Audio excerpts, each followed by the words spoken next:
master and asks, "Master, I have to cross this forest. Please help me."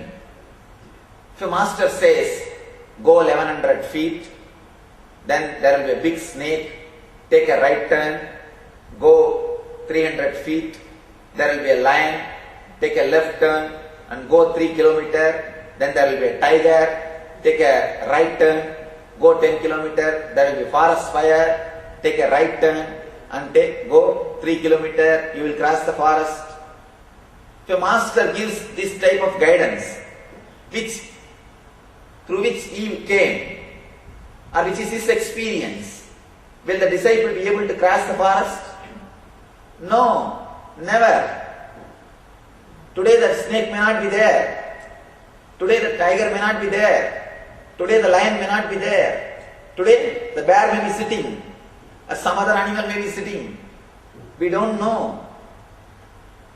Any clear-cut rules, any clear-cut guidance is always misguidance.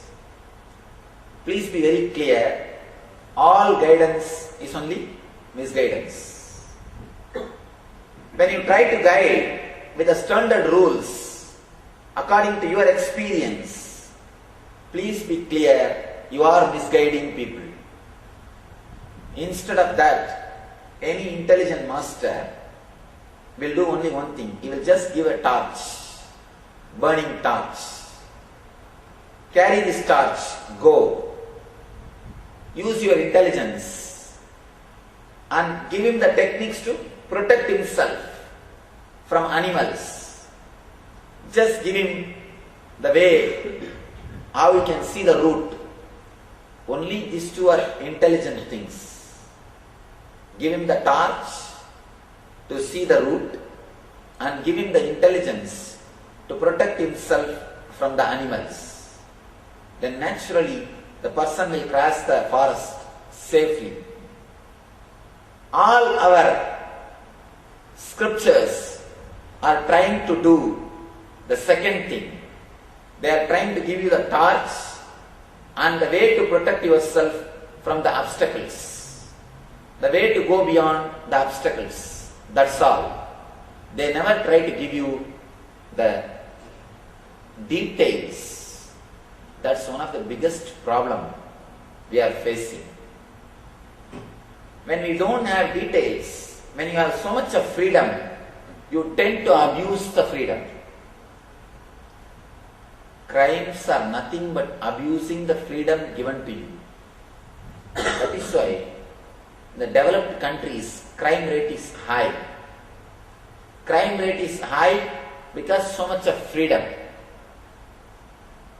In underdeveloped countries, or the countries which don't have so much of social freedom, the crime rate is very less.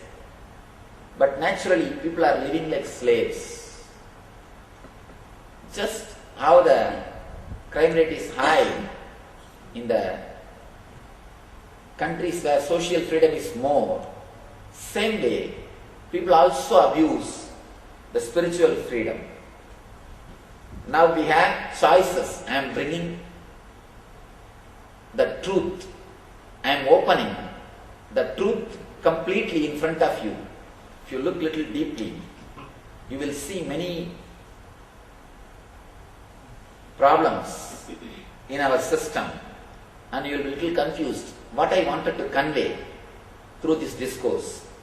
I don't want to convey any conclusion. I am just opening, presenting all the possible arguments and all the truths so that you can come to your own conclusion. I do not want to give any conclusion through this lecture. I wanted to create little confusion inside your being. I just want you to think and understand on your own about the whole system, because unless you are little confused, you never grow. As long as you have clear-cut teaspoon feeding concepts, as long as you are given the concepts directly to swallow, you never internalize or you never start working on yourself.